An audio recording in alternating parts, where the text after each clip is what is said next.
In this video, we'll look at the Find Events function.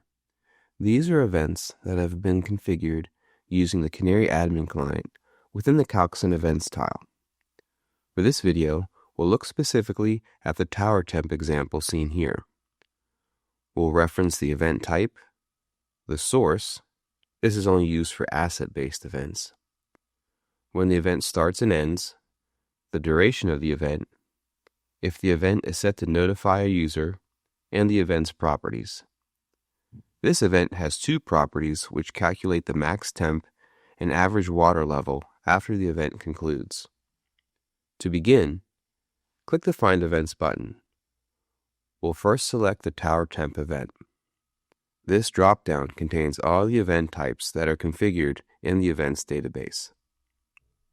Next, if the event is asset-based, we can type in keywords separated by spaces to filter the results based upon their source path.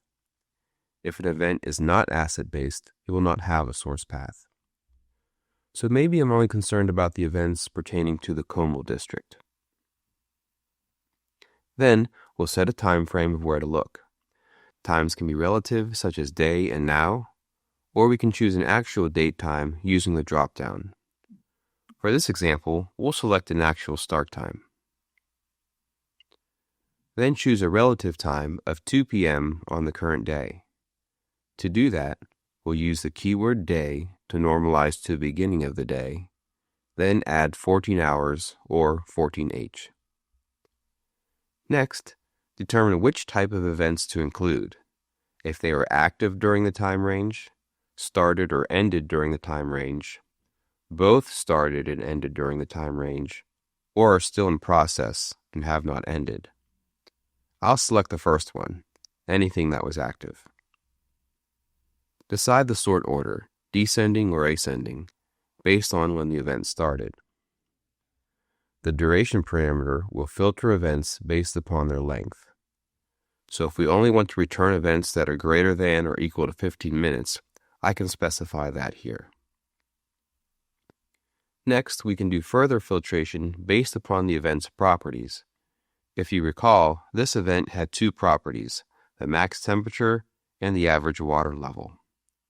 If we click Add, a new window appears, allowing us to set up a comparison using one of those properties.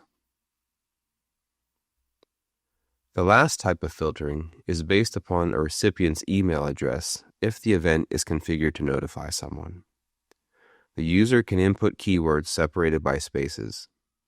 For this particular example, the event was not configured to notify anyone by email, so I'll leave it blank.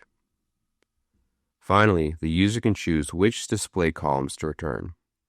We'll select all, then uncheck the Notify box. Set the output location, then click OK.